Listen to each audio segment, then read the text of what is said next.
Presidente Luiz Inácio Lula da Silva, muito obrigada pela entrevista. Bem-vindo à CNN, já agora no exercício do mandato.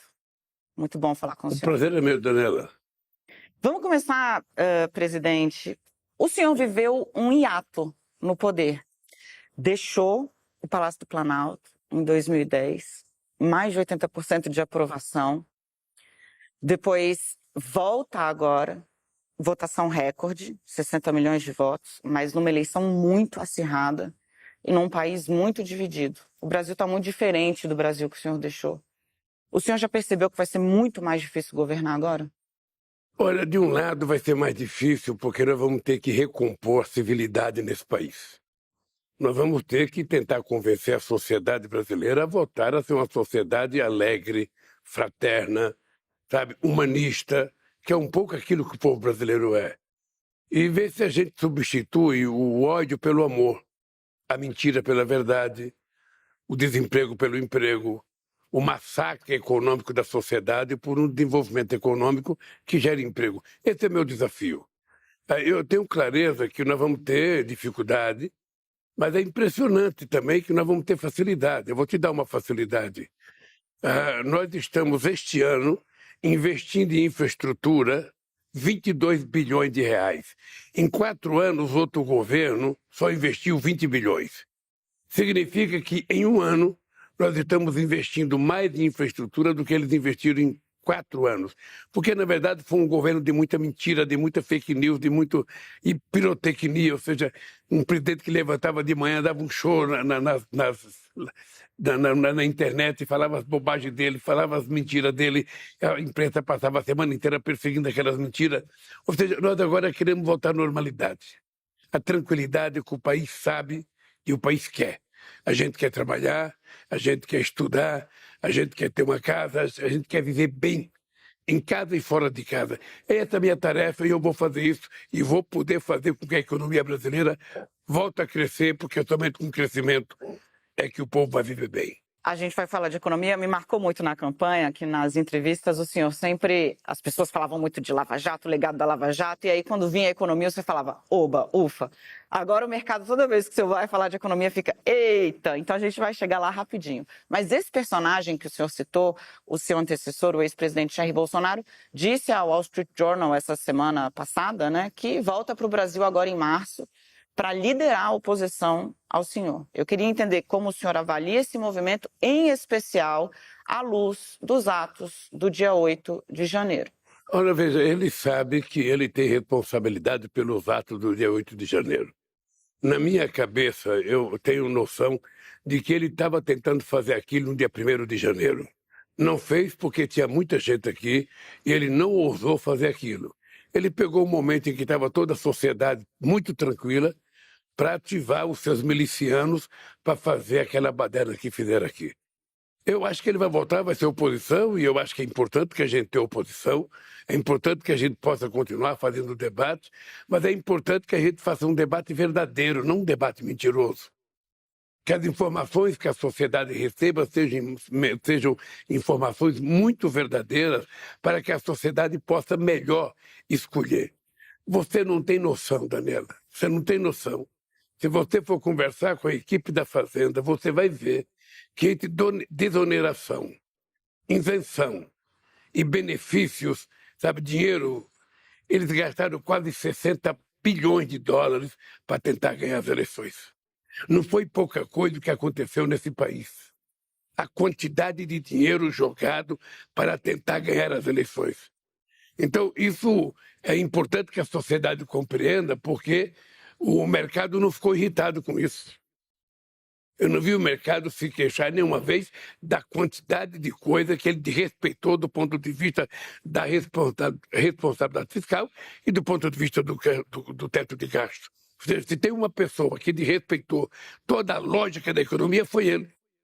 Porque ele não entendia nada, o Guedes fazia o que bem entendia, e eles tentaram, na verdade, gastar numa eleição aquilo que não foi gasto desde que Marechal Deodoro da Fonseca assumiu a República. Ou seja, se você pegar toda a história de todos os presidentes, não se gastou 10% do que esse homem tentou gastar para ganhar as eleições. Vamos falar do mercado, então, presidente. O senhor muita gente diz que o senhor ainda não desceu do palanque. Como quem cita ali como quem entende que o senhor está ainda num tom de campanha, num tom de afronta com determinados agentes econômicos. Se a gente for voltar um pouquinho, tem um episódio ali para mim que o impeachment, as vésperas do impeachment do governo da Dilma Rousseff, você tem uma espécie de divórcio entre o PT, a Dilma, de certa forma o senhor e o mercado. Porque nos seus 2 primeiros mandatos essa relação foi profícua. Seus 2 primeiros mandatos foram marcados por um pragmatismo enorme. Agora esse divórcio parece que permanece e as críticas de parte a parte, elas se mantêm. Está na hora de baixar o tom? Quando é que o senhor vai baixar o tom? Qual é o limite para esse ambiente de talvez de enfrentamento? Ô, Daniela, deixa eu te dizer, eu acho que não há política de enfrentamento. O Lula de hoje é o Lula de 10 anos atrás, de 15 anos atrás. É preciso que a gente pegue o histórico do que foi o Lula no primeiro governo. Nós pegamos uma inflação de 12%, uma dívida externa de 30 bilhões de dólares, um desemprego de 12%, uma dívida pública interna de 60,7%, e o Brasil que não tinha nenhum dólar de reserva. O malandro viajava todo final de ano para tentar arrumar dinheiro para fechar o caixa. O que é que nós fizemos? Trouxemos a inflação para dentro da meta, 4,5 mais 2 menos 2, criamos 22 milhões de empregos, criamos uma reserva de quase 370 bilhões de dólares, pagamos a nossa dívida externa, diminuímos a dívida pública de 60,7 para 37,7, ou seja, e foi o único país do G20 que fez superávit primário durante todo o período de governo. Então, essa bobagem que de vez em quando eu vejo na imprensa, que o mercado, eu não estou governando para o mercado. Eu sei da existência do mercado. Eu sei o que o mercado faz para ganhar dinheiro, mas eu estou governando para o povo brasileiro.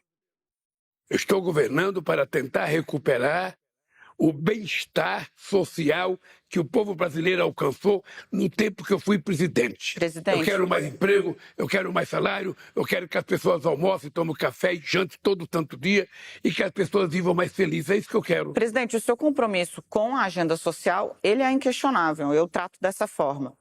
E eu acho que o mercado também sabe disso. Mas toda vez que há um ruído, isso custa dinheiro. Custa dinheiro para a Petrobras, custa dinheiro para o Banco do Brasil, cujo eu me sinto sócia. Embora não sou acionista de nada, mas me sinto sócia porque é patrimônio do Brasil. Isso tem um peso, tem um custo. Afinar, diminuir o ruído, não poderia também, talvez, trazer um ambiente de menos falatório? Mas eu acho, Daniela, que o ruído é um ruído feito por quem quer viver de especulação. Porque eu acho que as pessoas do mercado séria sabem o que está acontecendo nesse país.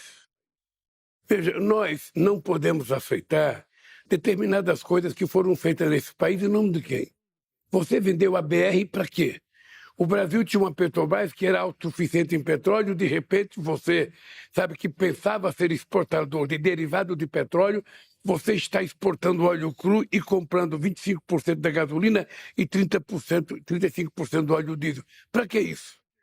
Qual é a lógica de você dar aos acionistas minoritários 106 bilhões de dividendos quando você poderia pegar metade disso para investir em mais exploração de petróleo e mais refinaria para que o Brasil seja autossuficiente, não apenas na exploração e na produção, mas também no refino do óleo diesel e da gasolina? Ou seja, esse país é um país muito grande, esse país precisa ser dono do seu nariz. Esse país não pode ser um país pequeno, tratado como se fosse uma republiqueta de banana. É isso que eu não aceito. É isso que eu não aceito. Ou seja, o mercado tem sua importância, o mercado precisa ganhar o dinheiro, agora o mercado tem que entender que esse país é feito de povo. E o povo precisa ser tratado com respeito. E eu sou obrigado a ter sensibilidade com as pessoas que estão dormindo debaixo da ponte, com as pessoas que estão dormindo na sarjeta, com as pessoas que estão vivendo a seca no Rio Grande do Sul, com as pessoas que estão vivendo a seca no Nordeste. Ou seja, é o presidente que tem que pensar nisso, o mercado não tem que pensar um pouco nisso? O mercado não tem um pouco de sensibilidade?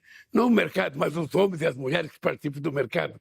A única coisa que eu quero chamar a razão é o seguinte: esse país não pode ser governado pendendo apenas para um lado. Esse país tem que ser governado pendendo para todos os lados e que o povo mais necessitado tenha a fatia prioritária do bolo que a gente for capaz de produzir nesse país. Vamos falar um pouco sobre juros, então. Saiu essa semana uma pesquisa Quest, acho que o senhor deu uma olhada. Ninguém ali, 74, salvo engano, por cento da população falou, não, tá certo, tem que pedir para baixar os juros. O senhor falou esse cidadão, o senhor se referiu a ele como esse cidadão, Roberto Campos Neto, presidente do Banco Central. Houve uma semana passada, de muito ruído, inaugura-se aí com ele promovendo uma série de recuos públicos. Numa fala a agentes do mercado, ele pediu, primeiro, que se tenha um olhar social, incluiu isso no discurso dele, e fez uma série de acenos dizendo que o governo merece um voto de confiança, que o Banco Central está atento, que ele também não gosta dos juros altos, mas é o remédio que tem para a inflação. Foi uma vitória do senhor? Deixa eu te falar uma coisa, não cabe ao presidente da República ficar brigando com o presidente do Banco Central. Eu até teria direito, porque ele não é presidente do Banco Central indicado por mim. Ele foi indicado pelo Bolsonaro. Ele foi indicado pelo Guedes. Então significa que a cabeça política dele é uma cabeça muito diferente da minha cabeça e da cabeça daqueles que votaram em mim. Mas ele está lá, tem uma lei, tem um mandato. A única coisa que eu quero é que ele cumpra aquilo que está na lei que aprovou a independência do Banco Central. Ele tem que cuidar da inflação, ele tem que cuidar do crescimento, tem que cuidar do emprego. Então, eu não sou economista, mas como eu já governei esse país 8 anos e já discuti muito essa questão de juro, já briguei muito essa questão de juro, e eu acho que ele só tem um instrumento para controlar a inflação, que é o aumento de juro, mas aumentar o juro é importante quando você tem uma inflação de demanda. Se você tem a sociedade consumindo demais, então você aumenta o juro para você diminuir o consumo, mas não é o caso do Brasil. Não tem inflação de demanda nesse país. Tem uma inflação de oferta, dizem os especialistas. Também uma crise de crédito, porque não tem crédito nesse país. Então nós somos um país capitalista sem crédito. E eu fico perguntando qual é o empresário que vai fazer um investimento tendo que tomar dinheiro a 13,75% de juros. Não vai. Não vai, porque é maior do que a taxa de retorno que ele pode querer ganhar. Então, se tem uma lei que diz que o presidente do Banco Central tem essas funções, ele tem que cumprir essas funções. É a meta dele. Quando o presidente da República era responsável pelo Banco Central, porque ele indicava, não era o Senado, ele que indicava o presidente da República, você conversava. Quando dizia tem que aumentar, aumenta, não tem problema nenhum. Mas você precisava cuidar do outro lado. Nós tínhamos o BNDES, que tinha TJLP, você aumentava 0,5% de juro, você reduzia 0,5 ponto no juro do BNDES para facilitar aqueles que precisavam de investimento para fazer a economia crescer. Você não precisa de briga para isso, é só utilizar o bom senso. A mim, como presidente da República, não interessa brigar com um cidadão que é presidente do Banco Central, que eu pouco conheço. Eu vi ele uma vez. A única coisa que eu quero é que ele cumpra. Sabe? Se ele topar, quando eu for levar o meu governo para visitar os lugares mais miseráveis desse país, eu vou levá-lo para ele ver. Pois é, ele tem que saber que a gente, nesse país, tem que governar para as pessoas que mais necessitam. Ele diz, presidente, que quer se aproximar do governo, que quer trabalhar junto. Ele disse, farei tudo o que for possível para me aproximar do governo. Essas palavras aí não soaram ao senhor como um gesto de, um pedido de confiança? O senhor está disposto a encontrá-lo? Deixa eu dizer uma coisa.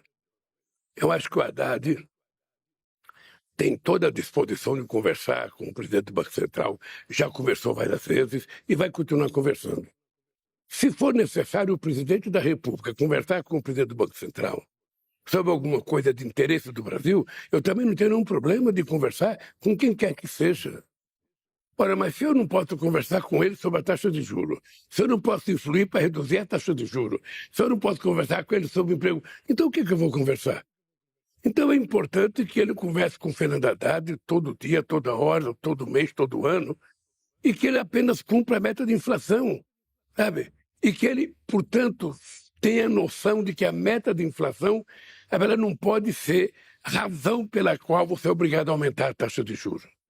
A taxa de juros você aumenta se você tiver excesso de demanda. Se você não tiver excesso de demanda, não é o juro que vai resolver a taxa de inflação. Para fechar, se o senhor alcança esse objetivo, é uma batalha que o empresariado abraçou agora. As pessoas começam a falar, inclusive publicamente, que a taxa de juros está muito alta. Os últimos eventos dessa semana deixaram isso muito claro, é verdade, presidente. Precisou puxar o assunto, mas o senhor pautou o assunto, essa vitória está dada. Mas vamos supor que, então, ok, vem a baixa dos juros. O senhor não teme um repique inflacionário, porque a gente tem a chamada inflação de oferta, o cenário lá fora não mudou muito, e a gente vai ter uma série de investimentos, se derem certo, vão ampliar a demanda. Deixa eu te falar, imagina que o Banco Central funciona como se fosse uma hidrelétrica, que ela libera mais água ou menos água para produzir mais ou menos energia. Correto?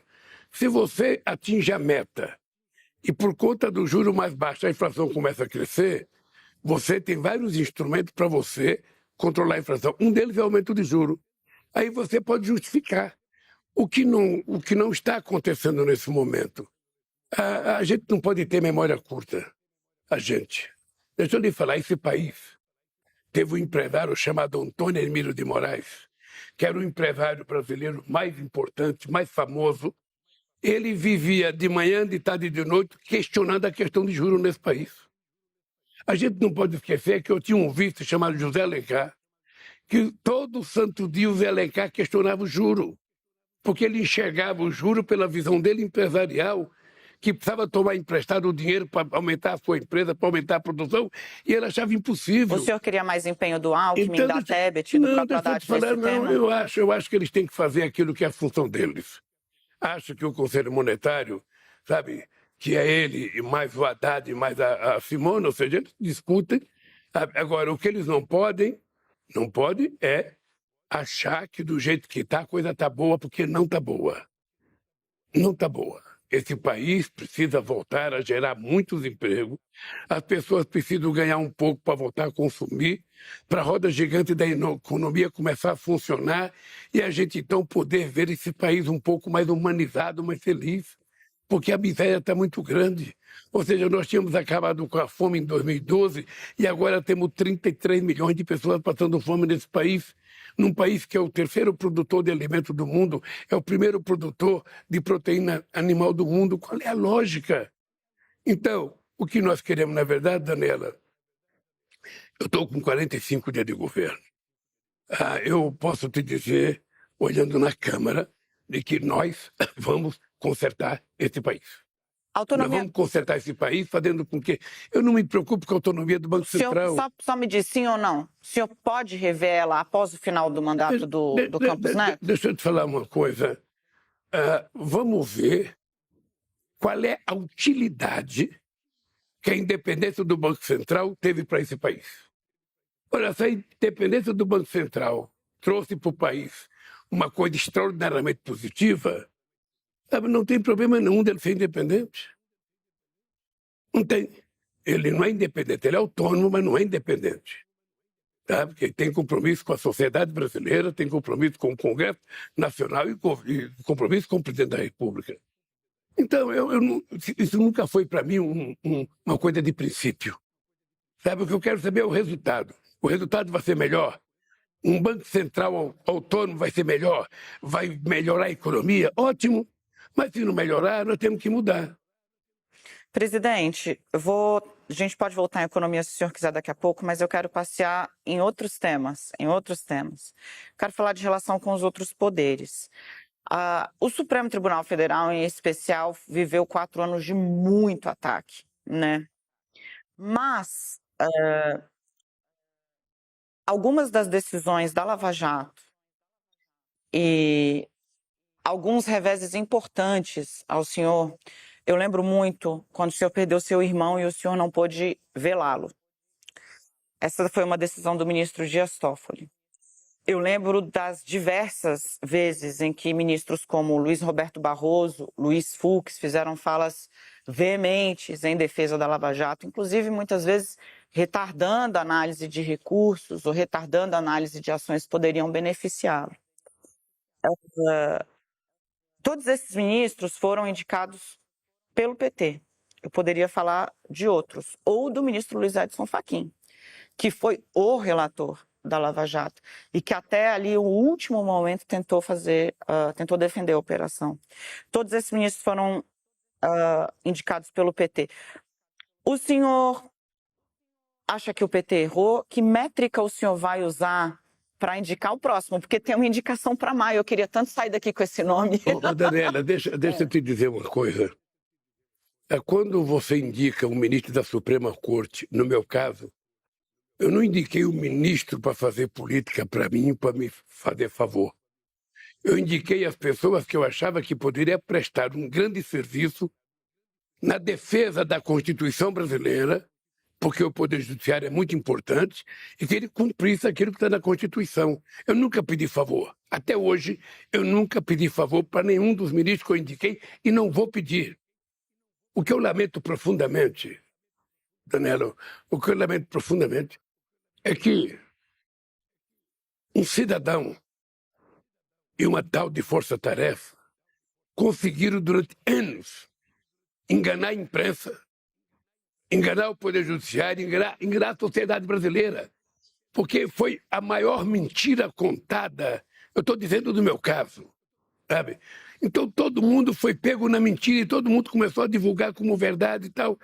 Eu vi o comportamento de cada ministro, sei o que cada um fez, mas eu não posso voltar a governar o país, sabe, magoado com aquilo que foi feito que me prejudicou, não.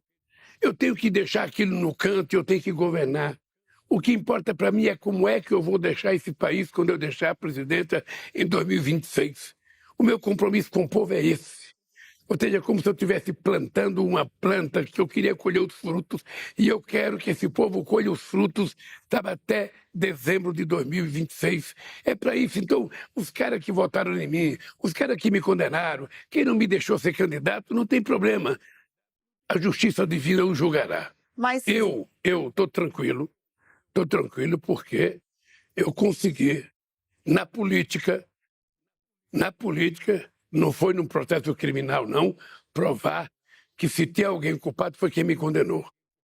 Então eu estou tranquilo, eu não vou ficar com ressentimento, sabe? E tenho mais dois para indicar, porque eu tenho também a Rosa Weber, que vai se aposentar, me parece. Eu vou indicar com o mesmo critério, eu vou tentar ver o currículo da pessoa, vou conhecer bem a pessoa, vou pedir muitas informações para muita gente, e depois eu indico as pessoas. Agora, uma coisa é eu indicar. Agora, eu não sei quando o cidadão ou a cidadã colocar a toga, se vai continuar com o mesmo pensamento que tinha antes. Isso tem muito a ver. Mas eu tenho que levar em conta que eu tenho que indicar, e a minha indicação sempre será uma indicação neutra. Eu não quero ninguém a meu favor ou ninguém contra. Eu quero alguém a favor da justiça, alguém a favor do cumprimento da Constituição.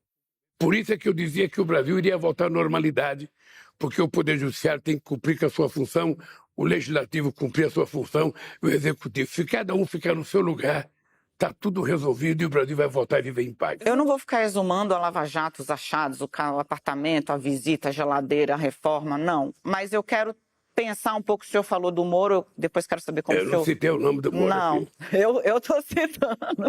E da Força Tarefa, os dois personagens estão agora no Congresso, entraram formalmente para a política. Mas eu quero trazer de novo essa questão de que, se houve erro, eles não erraram sozinhos. Por exemplo, eu tenho a impressão, e aí o senhor pode me dizer se o senhor tem a mesma impressão, que no dia em que houve a divulgação daquele áudio, em que a Dilma está falando com o Messias e diz, olha, eu vou pedir para você levar, tá aqui o papel para o Lula assinar, etc e tal. No dia em que aquilo foi divulgado, a minha impressão é que a Dilma Rousseff perdeu qualquer chance que ela tinha de evitar o impeachment, politicamente.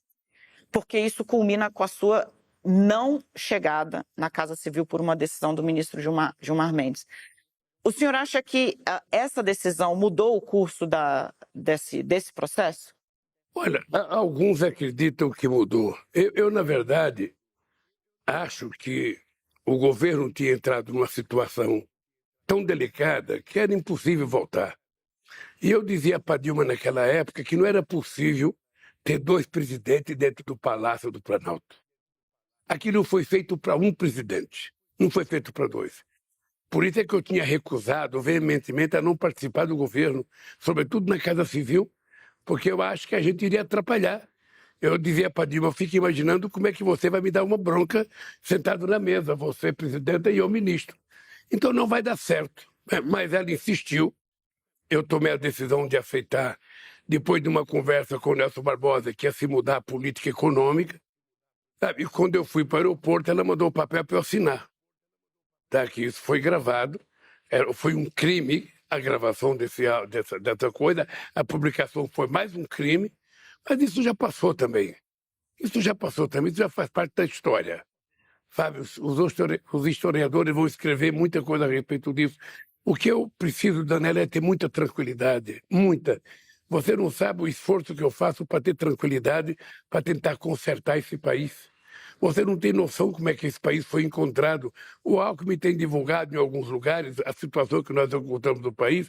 Eu vou te dar um dado. Eu hoje vou participar de um ato em que eu vou repor as bolsas do MEC.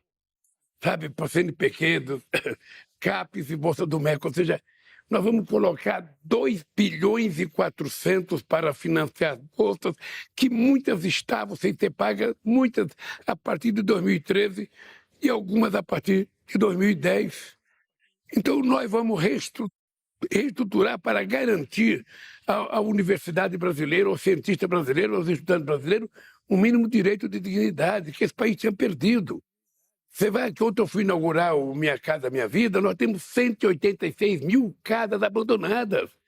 Ontem nós fomos num lugar e passamos para tirar fotografia em outro lugar de casas que o mato tomou conta.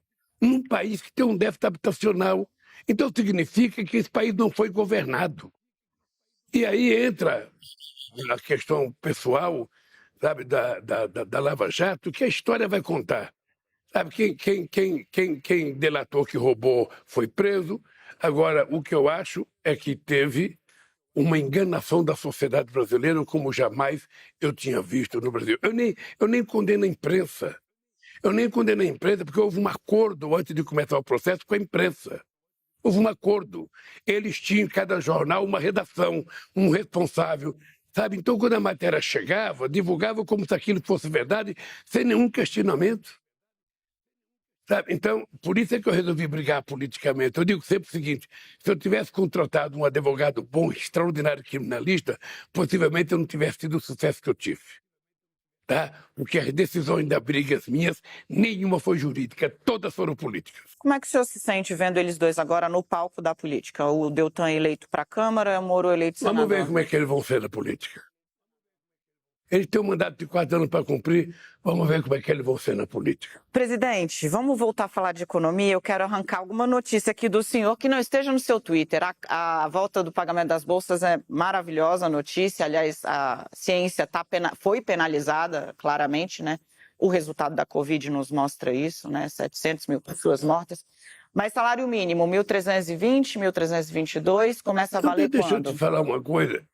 Nós tínhamos decidido levar o salário mínimo a 320, porque na PEC da transição tinha sido colocado 6 bilhões e 800 milhões para o salário mínimo. Acontece que no final do ano, o ex-presidente abriu a porteira da Previdência Social, que tinha uma fila de quase 4 milhões de pessoas, e colocou quase 3 milhões para dentro. Então, o dinheiro que era para aumentar o salário mínimo foi utilizado para pagar os novos membros que entraram para receber a aposentadoria. Então, nós agora estamos fazendo um sacrifício, e é um compromisso meu com o povo brasileiro, é que nós vamos acertar com o movimento sindical, está combinado com o Ministério do Trabalho, está combinado com o ministro Haddad, que a gente vai, em maio, reajustar para 320 e estabelecer uma nova regra de salário mínimo, que a gente já tinha no meu primeiro mandato. Ou seja, o salário mínimo ele terá, além da reposição inflacionária, ele terá o crescimento do PIB. Porque é a forma mais justa de você distribuir o crescimento da economia. Não adianta o PIB crescer 14% e você não distribuir. Ou seja, é importante que ele cresça 5%, 6%, 7% e você distribuí-lo para a sociedade. É isso que vai acontecer. É isso que vai acontecer. Nós vamos aumentar o salário mínimo todo ano de acordo, a inflação será reposta e o crescimento do PIB será colocado no salário mínimo. 1.320 de salário mínimo. Isenção do imposto de renda foi uma promessa que o senhor fez na campanha. E essa é a promessa que faz mais barulho. A imprensa está apostando que vai haver uma isenção, uma ampliação da faixa de isenção gradual, começando em 2 salários mínimos. É isso? Vai começar a partir de agora. Nós vamos começar a isentar a partir de R$ 2.640. Que é exatamente o mínimo novo. E depois nós vamos gradativamente até chegar aos 5.000 de isenção. Porque é inexplicável. Até o fim do mandato o senhor acha que chega? Veja uma coisa. Não é que até o final do mandato tem que chegar, porque foi um compromisso meu e eu vou fazer. Ora, o que é importante é o seguinte, é que eu fico às vezes com pena. Eu não sei se de mim mesmo, não sei do povo brasileiro. Quando a gente vai discutir imposto de renda nesse país, a gente chega à conclusão que as pessoas que ganham R$6.000 por mês estão entre os 10% mais ricos. Não é possível. R$6.000 para o cara ganhar e ele tiver que pagar aluguel e ele tiver 2 filhos na escola, mal e dá para ele comer. Esse cara é tratado como rico, então é descontado dele 27% depois daquilo que é os 2 salários mínimos. Ou seja, ele paga proporcionalmente mais do que o cara que vive dividendo, que não paga 27%, mais do que o cara que recebe lucro. Sabe? Então, nós precisamos corrigir isso em nome daqueles que sonham em fazer com que o Brasil seja um estado de bem-estar social, que o povo brasileiro seja todo da classe média. Porque ninguém quer o povo pobre. O povo pobre não gosta de ser pobre. De vez em quando as pessoas acham que o povo gosta de morar na rua, gosta de apanhar, gosta de ganhar pouco, gosta de se vestir mal, gosta de comer mal. Sabe? Não, o povo gosta das coisas boas. O povo quer se vestir bem, ele quer comer bem, ele quer ter carro, ele quer ter televisão, ele quer ter computador, quer ter celular, ele quer viajar com a sua família. Ele pode fazer isso. É esse padrão de vida que eu desejo para o povo brasileiro. Eu não quero reduzir o padrão de vida, nós precisamos fortalecer, porque quanto mais forte for a quantidade de pessoas na classe média, melhor será para o meu querido Brasil. Já que eu estou dando sorte, vamos falar do novo marco fiscal, que o mercado está assim, comendo todas as unhas para entender o que vem no lugar do teto de gastos. Na medida do que o senhor puder me apontar, e puder apontar também para esses agentes que aguardam isso para dar, talvez, aí o tal voto de confiança, como é que o senhor vê aí a garantia do equilíbrio fiscal sem o teto de gastos?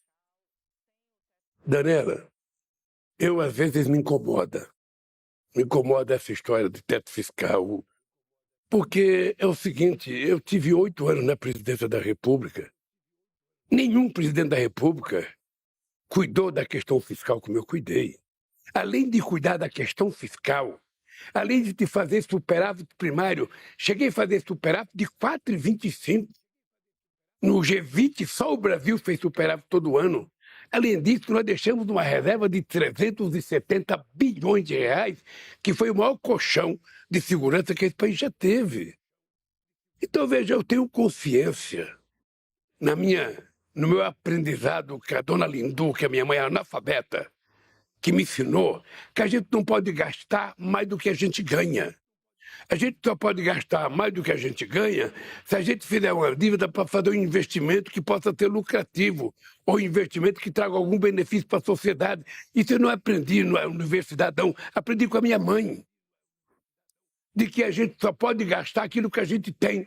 E se você tiver que fazer alguma dívida, você faça para produzir algo que seja rentável, algo que faça valorizar até o patrimônio público.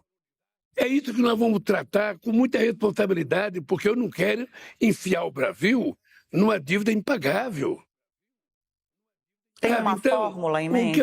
O que eu acho é o seguinte, é que quando se fala em responsabilidade fiscal no país, está se dizendo o seguinte, os banqueiros querem ter certeza de que eles vão receber os seus juros todo ano, sabe, do governo. É isso que eles querem. Querem garantir primeiro deles.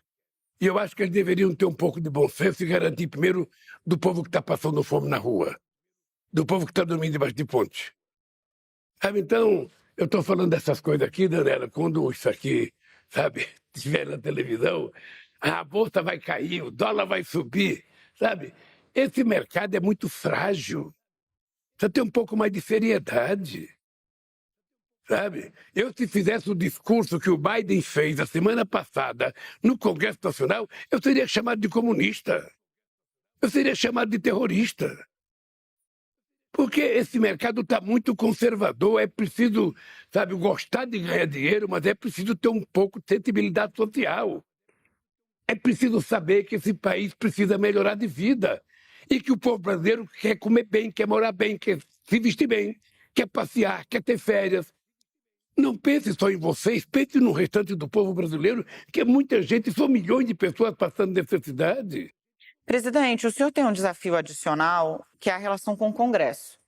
O Congresso que o senhor conheceu em 2003, ele era um Congresso que tinha... Bom, o Centrão existe desde que o Congresso existe, mas era um bicho ainda num processo de evolução, de formação, que hoje ele tem já todas as cabeças coroadas no lugar, uma força que eu reputo quase inédita, em especial na Câmara. A política de coalizão, a divisão dos espaços no governo, a cessão de alguns espaços no governo, isso vai ser suficiente para lidar? Daniela, para as pessoas compreenderem bem o que é o Congresso Nacional. O Congresso Nacional, ele é o resultado da cabeça do povo no dia da eleição. O que você extraiu da urna eletrônica no dia da eleição é o que está aí. Então você não pode reclamar, você tem que conviver com o Congresso Nacional. Você tem que estabelecer uma relação civilizada. Não é o presidente da Câmara que precisa do presidente da República.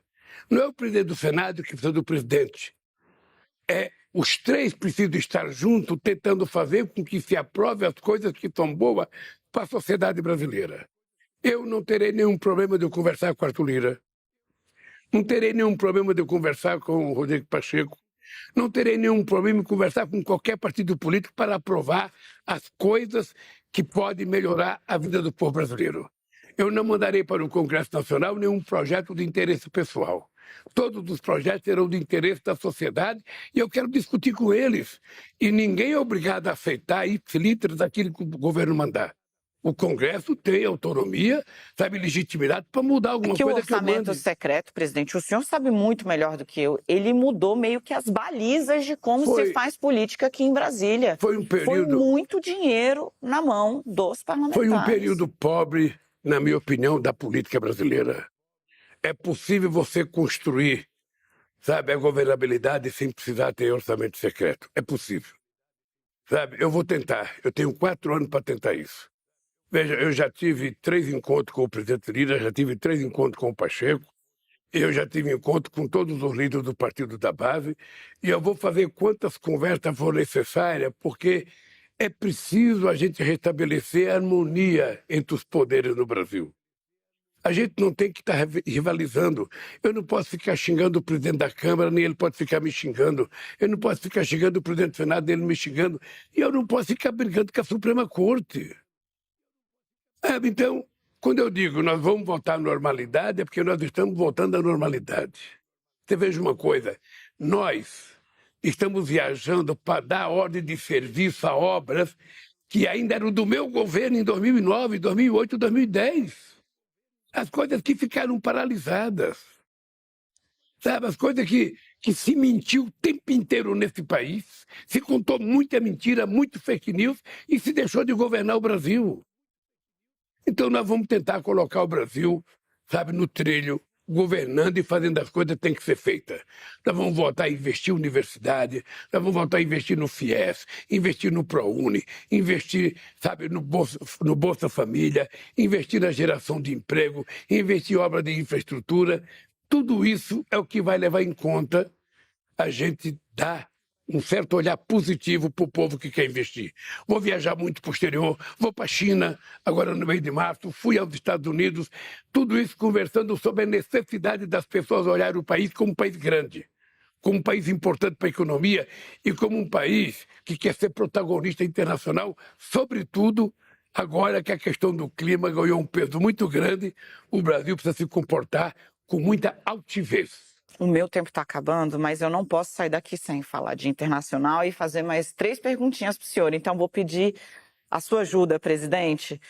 Vamos falar de internacional. O senhor vai para a China, o senhor foi para os Estados Unidos, foi bem recebido lá, a repercussão foi importante. John Kerry vem desembarcar no Brasil daqui a dias, acho que daqui a 10 dias, né? Para falar da questão do clima.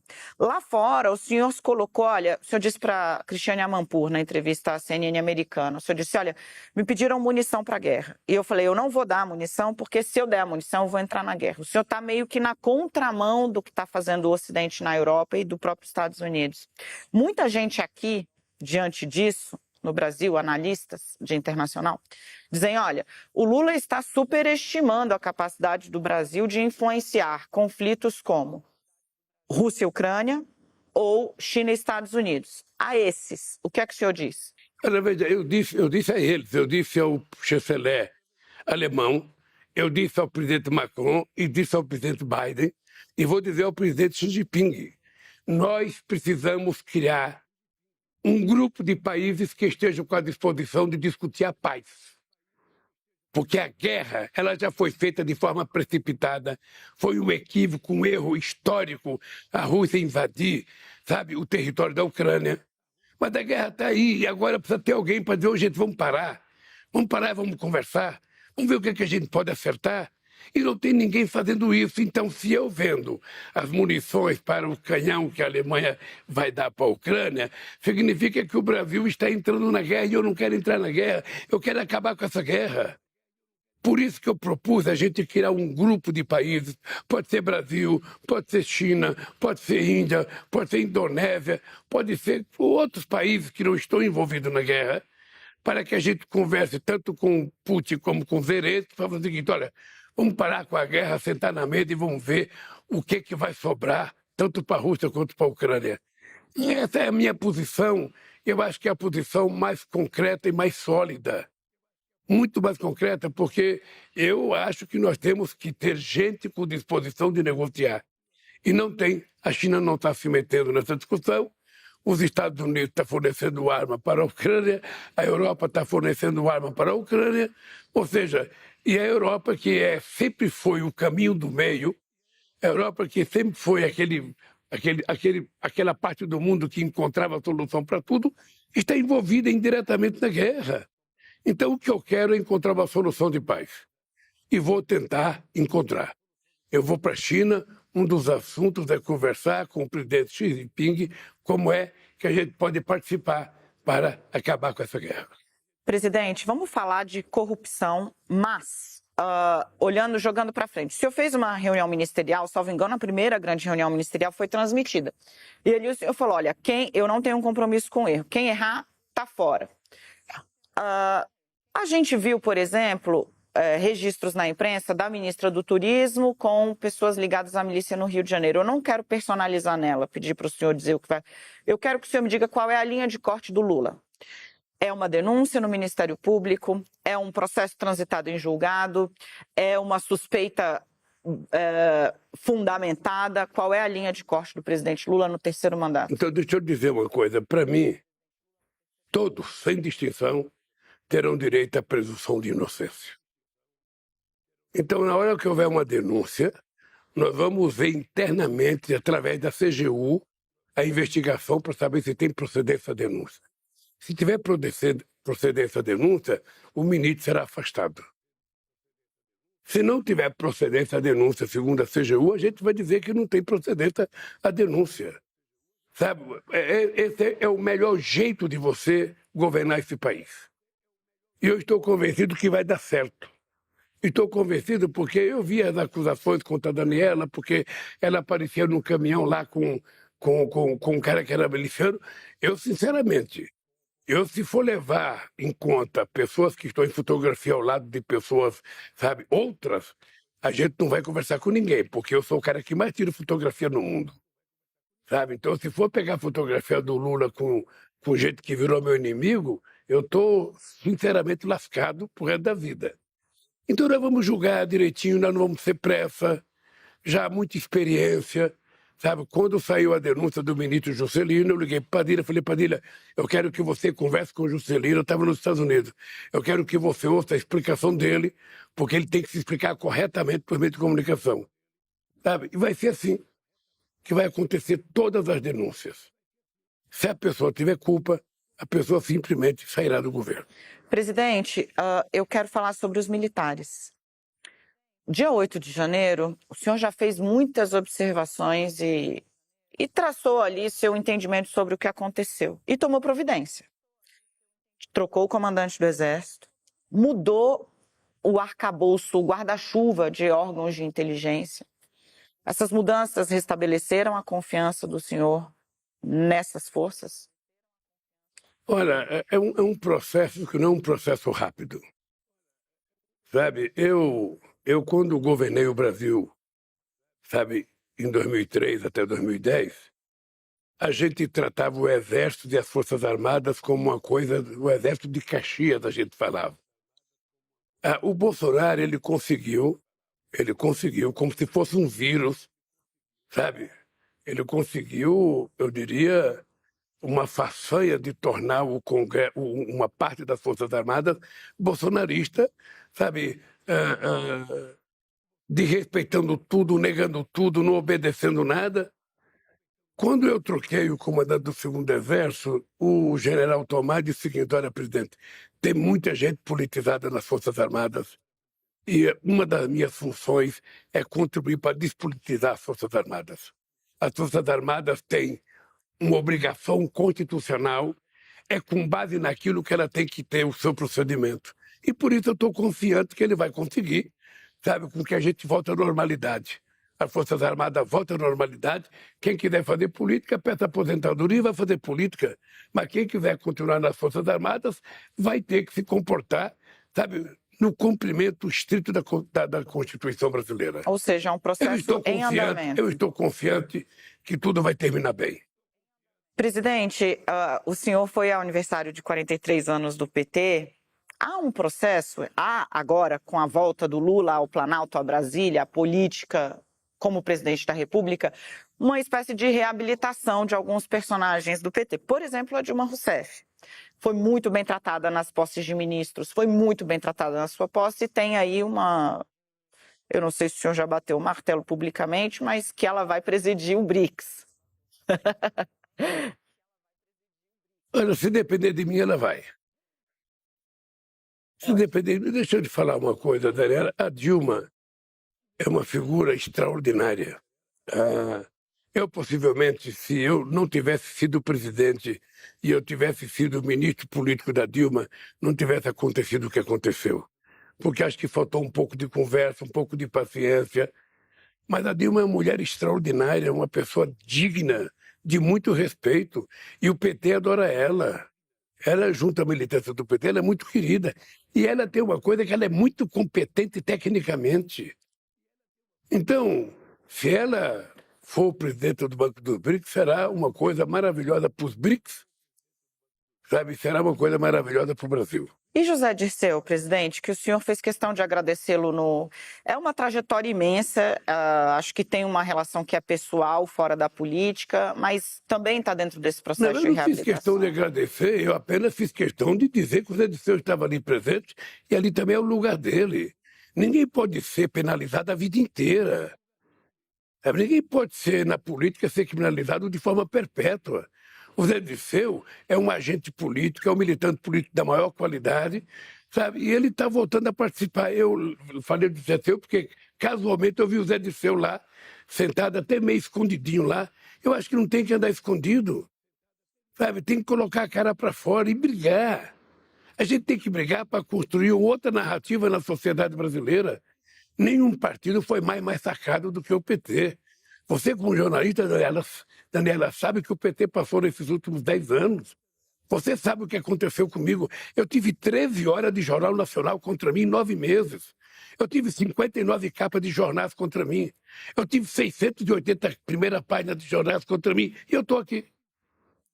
Estou aqui, sabe por quê? Porque a narrativa construída por nós para mostrar ao povo brasileiro o que era certo, o que era errado, venceu. Você não tem noção do que foi aquela vigília na porta da Polícia Federal. Você não tem noção. Deixa eu abordar esse assunto com o senhor, que vai ser minha despedida aqui. Presidente, olhando o tamanho da trajetória que o senhor tem, a trajetória que o senhor construiu, é uma epopeia. Dá para escrever muito livro e eu já estou aí pedindo aqui publicamente ao Stuquinha, que eu não vou olhar para ele, que ele está aqui, ó, no canto, que eu quero ver o filme antes do filme estrear. Mas eu queria ter um balanço, presidente, em especial dos últimos 10 anos, sabe? Porque é um vale, né? E uma Então, aí subida. você tem que pegar um gravador, Tá aqui. a gente marcar uma conversa e que não vai fazer isso num minuto ou 2 minutos. Sabe? Você não vai fazer uma avaliação desses 10 anos, sabe? O que eu acho que muitas vezes as pessoas deixam de perceber é a importância do PT na política brasileira. Getúlio Vargas foi presidente durante 15 anos. E ele conseguiu criar o PTB, que era muito diferente do PT que nós criamos. O PT é tão importante que o PT, veja, desde que começou a disputar as eleições para presidente, o PT foi o segundo em 89 contra o Ulisses Guimarães, contra Brizola, Aureliano Chaves, Maluf. O PT foi o segundo. Em 94 o PT foi o segundo. Em 98 o PT foi o segundo. Em 2002 o PT foi o primeiro. 2006 o primeiro. 2010 o primeiro. 2014 o primeiro. 2018 o segundo. 2022 o primeiro. Então é um partido muito vigoroso. Eu, de vez em quando, vejo alguém dizer, não, porque o partido não sei das coisas, o partido é fraco, o partido é pequeno, o partido é rejeitado. Veja, nós somos rejeitados, mas somos o mais querido. Quando você fizer uma pergunta e perguntar qual o partido mais importante, o mais querido, o PT vai aparecer com 22, 23, 25, até 30%. O segundo colocado tem 1%, porque não existe partido político no Brasil. O único partido com cabeça, tronco e membro é o PT. É o partido, eu vou te dizer uma coisa do PT, é o partido sem similar no mundo. É o partido mais importante da esquerda da América Latina, só perde para o Partido Comunista Chinês, que é muito grande. Mas é um partido mais atuante, mais militante, sabe que é o PT. E isso é importante, se você é o mais querido, você pode ser o mais odiado. Isso é que nem Palmeiras e Corinthians. Não peça para um corintiano gostar do Palmeiras, nem peça para um palmeirense gostar do Corinthians. Ou seja, o PT é isso. O PT ele estimula o amor e estimula o ódio. As pessoas gostam do PT, adoram o PT, amam o PT e às vezes odeiam o PT. E é assim que a gente se transformou no partido mais importante da história desse país. Mais importante. Ou seja, e isso tem que ser levado em conta pelos analistas políticos. O PT não é uma coisa qualquer. O PT é um partido político.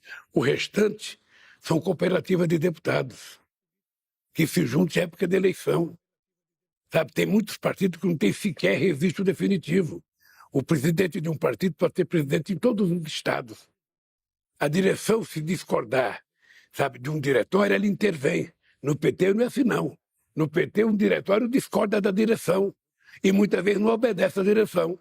E muitas vezes a gente acata essa rebeldia da nossa base, porque foi assim que o PT foi criado. E o Quaquá com o Pazuello? Hein? E o Quaquá com o Pazuello? Mas cada um carrega a fotografia que quiser. Cada um carrega. Eu não sei da relação, não sei como é que foi essa foto, não sei se essa foto está posada ou foi uma foto por acaso, mas eu acho que o companheiro Quaquá já tem idade suficiente para escolher, sabe, com quais pessoas ele quer tirar fotografia. Então, sabe, ele já tem mais de 30 anos de idade, ele sabe o que quiser. O que eu acho, Vidonela, eu acho é que a política brasileira, ela muitas vezes, ela é deformada, porque a gente faz uma análise simplista da política. Nunca se negou tanta política como se negou nesses últimos 15 anos. E quando você nega a política, o resultado é esse. Bolsonaro, é Hitler, é Mussolini. Sabe, quando você nega a política, o resultado é isso, é exatamente o surgimento do autoritarismo. Foi assim que o Hitler cresceu, foi assim que o fascismo surgiu no mundo, e foi assim que o Bolsonaro. Porque se você cobrisse o Congresso Nacional, você poderia perguntar para 1.000 pessoas, o Bolsonaro jamais apareceria com possibilidade de ser presidente da República. E ele construiu uma indústria de mentiras, a mais poderosa indústria de mentiras que eu já vi na vida, sabe? uma cópia fiel daquilo que foi o Trump nos Estados Unidos, e ele vai voltar mentindo, porque ele não sabe contar a verdade. E o senhor não acha que tem... O que o senhor disse para a Amanpour, não tem chance do Bolsonaro voltar a ser presidente. Por quê? Porque eu acho que a sociedade brasileira vai ser, nesses próximos 4 anos, preparada para acreditar naquilo que é verdade e não acreditar naquilo que é mentira. E porque a sociedade vai perceber que nós vamos fazer, em 4 anos, o dobro do que ele fez. Veja que eu comecei o programa te dizendo, ontem nós anunciamos investimento em infraestrutura no primeiro ano de governo, 22 bilhões no ano. Ele gastou 20 bilhões em 4 anos. Por isso é que eu disse que no nosso governo vai ser 44, porque nós vamos fazer muito mais do que eles fizeram. Eu espero voltar aqui para cobrar. Presidente, eu quero agradecer de novo a concessão da entrevista. A sua assessoria já levantou, significa que está na hora de eu ir embora. Obrigada, presidente. Você sabe que eu gosto da cobrança, porque se tem uma coisa que eu me orgulho, é que se você pegar uma entrevista minha de 78 e pegar uma entrevista agora, você percebe que eu não mudo de posição com facilidade. A coisa que eu acredito, eu defendo. E por isso eu quero te dizer, Daniela, que esse país vai ser muito melhor. Você é muito nova, se prepare, que você vai ver esse povo sorrir. Você não vai ver mais briga na rua por causa de partido político. Sabe? Então, obrigado pela entrevista. Eu espero que logo, logo façamos outra. E cada ano você pode fazer uma entrevista comigo e me cobrar o que aconteceu em cada ano. Fechado. Se o senhor tivesse me chamado de muito nova no início, a entrevista tinha sido bem mais fácil. Obrigada, presidente. Obrigado a você, querida.